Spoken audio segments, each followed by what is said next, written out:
کہا اے اللہ تو نے ابراہیم کو خلیل بنایا، موسیٰ کو کلیم بنایا، عیسیٰ کو روح اللہ بنایا، ان کے لیے مردے زندہ کر دیے ابراہیم، اور داؤد علیہ السلام کے لیے لوہا نرم کر دیا، اور داؤد علیہ السلام کے لیے تو نے جو ہے داؤد علیہ السلام کے لیے اللہ تعالیٰ لوہا جو ہے نرم کر دیا، سلیمان علیہ السلام کے لیے ہوا تابع کر دی، یا اللہ میرے لیے کیا ہے؟ تو اللہ پاک نے فرمایا اے میرے حبیب آپ کے لیے سب سے بہتر ہے، آپ کا نام میں نے اپنے نام کے ساتھ قیامت تک کے لیے اکٹھا کر دیا ہے، لا الہ الا اللہ محمد رسول اللہ، آمن باللہ ورسولہ، تؤمنون باللہ ورسولہ، کافرون باللہ ورسولہ، براۃ من اللہ ورسولہ، یحاربون اللہ ورسولہ، یہ سارا اللہ رسول۔ جب اللہ اپنے حبیب کو اپنے ساتھ رکھ رہا ہے، ہمیں بھی چاہیے ہم اپنی زندگی رسول کریم صلی اللہ علیہ وسلم کے طریقوں کے مطابق اپنے نبی کو اپنے ساتھ رکھیں۔ آپ نے فرمایا تم اس وقت تک مومن نہیں ہو سکتے جب تک تمہاری خواہشات بھی اس دین کے تابع نہ ہو جائیں جو میں لے کے آیا ہوں۔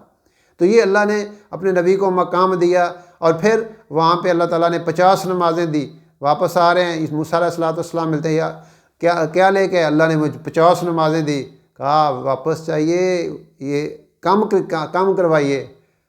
تو گئے 1 دفعہ 2 دفعہ 9 پھیرے لگائے، 5 نمازیں رہ گئی۔ موسیٰ علیہ السلام پھر کہنے لگے جناب ایک پھیرا اور لاؤ، میری امت کو 2 نمازیں ملی تھی، انہوں نے وہ نہیں پڑھی، یہ کیسے پڑھیں گا؟ کہا نہیں 5 کام ہو رہی ہیں، تو اب مجھے خطرہ ہے کہ یہ 5 ہی نہ ختم ہو جائیں، مجھے اپنے اب رب کے پاس جاتے ہوئے شرم آتی ہے۔ تو لیکن کیا انعام دیا؟ جو 5 پڑھے گا اس کو 50 کا اجر ملے گا، جو 5 پڑھے گا اس کو 50 کا اجر ملے گا۔ تو یہ اللہ رب العزت نے یہ معراج کا سفر کس طرح دیا؟ اپنے نبی کو عروج دیا، بلندی دی، آسمانوں تک اٹھایا۔ کس کے بعد؟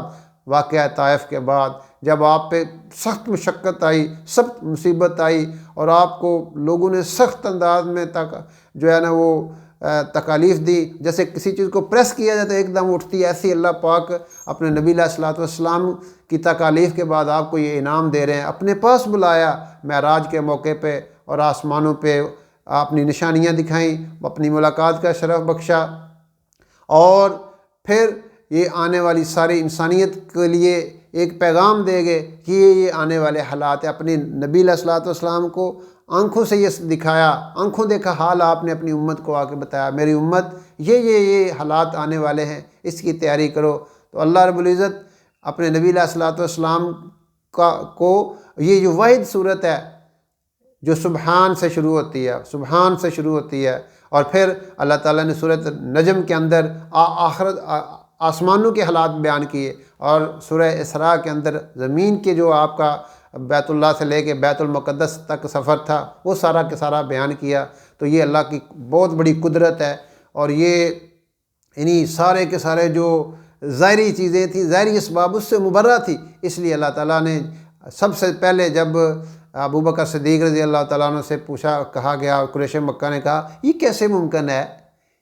یہ کیسے ممکن ہے؟ اگر کوئی بندہ کہتا ہے میں راتوں رات گیا ہوں، وہ کہا یہ تو ممکن نہیں ہے۔ کہا وہ آپ کے دوست کہہ رہے ہیں محمد صلی اللہ علیہ وسلم، کہا اگر وہ کہہ رہے ہیں تو پھر ٹھیک کہہ رہے ہیں۔ تو آپ کو صدیق اکبر کا ٹائٹل اسی وجہ سے ملا، اپنے نبی